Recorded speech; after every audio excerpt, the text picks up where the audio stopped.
Itu juga dengan orang murtad, teman-teman sekalian. Orang yang murtad juga sama. Kalau tadinya Islam, lalu dia keluar dari agama, itu pernah terjadi di zaman Nabi SAW. Diriwayatkan oleh Anas bin Malik radhiyallahu anhu, beliau berkata, "Kana rajulun nasraniyan fa aslam." Dulu pernah ada seorang laki-laki Nasrani, lalu dia masuk Islam di zaman Nabi SAW. Wa qara al-Baqarah wa al-Imran. Lalu dia membaca surah Al-Baqarah dan Al-Imran di hadapan Nabi SAW. Fakana yaktubu lin Nabi SAW, dan dia menjadi penulis wahyu orang ini. Fa'ada nasraniyan. Setelah itu dia murtad dari agama Islam. Fakana yakul, dan dia menyebarkan isu, ma yadri Muhammadun illa ma katabtu lahu.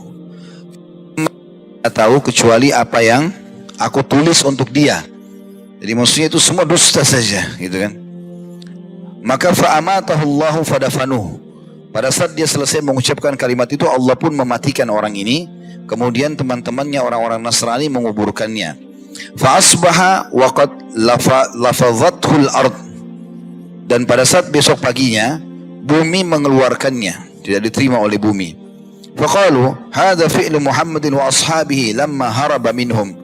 Maka orang-orang Nasrani di situ mengatakan, ini adalah perbuatannya Muhammad dan teman-temannya, karena merasa marah kenapa orang ini meninggalkan agamanya. Maka kemudian dikatakan nabashu an sahibina fa'alquh. Maka dia pun atau mereka pun menggali kembali kuburan teman kami ini lalu membuangnya.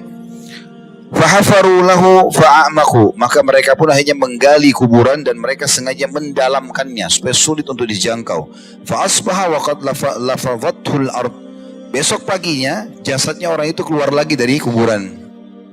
Faqalu, maka berkata lagi mereka, hadza fi'lu Muhammadin wa ashabih. Inilah yang Muhammad buat dan teman-temannya. Nabashu an sahibina lamma haraba minhum fa'alqaw.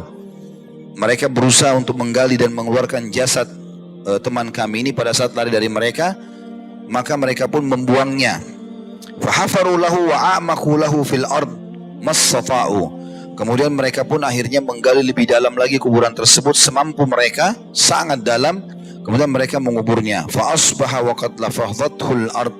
Tapi ternyata hari ketiga tetap saja dia keluar atau dikeluarkan oleh bumi. Fa alimu annahu laisa minan nasi fa alqaw.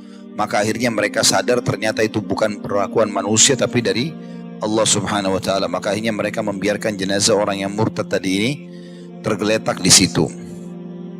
Jadi sebab siksa kubur yang pertama adalah tentang masalah ini. Oleh karena itu teman-teman sekalian, kita harus perhatikan baik-baik. Walaupun kita sudah muslim, harus hati-hati. Jangan sampai terlintas dalam hidup kita hal-hal yang membatalkan syahadat kita. Makanya Ibnu Taimiyah rahimahullah, kadang-kadang beliau mengucapkan syahadat tiba-tiba, lalu muridnya tanya, kenapa anda buat itu?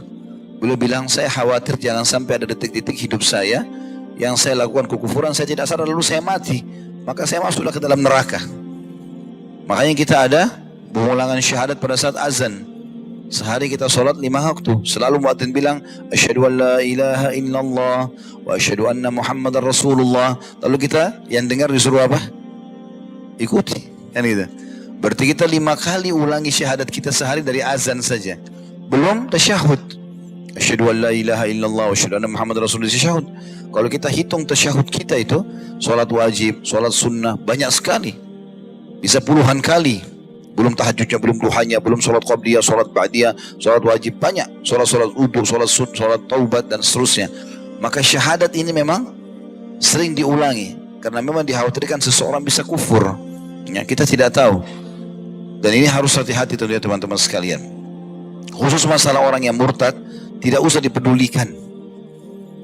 Kalau orang murtad, justru dia harus diberikan peringatan tegas. Kalau dia tidak mau, kalau ada pemerintah Islam, hukumnya dipenggal sebenarnya.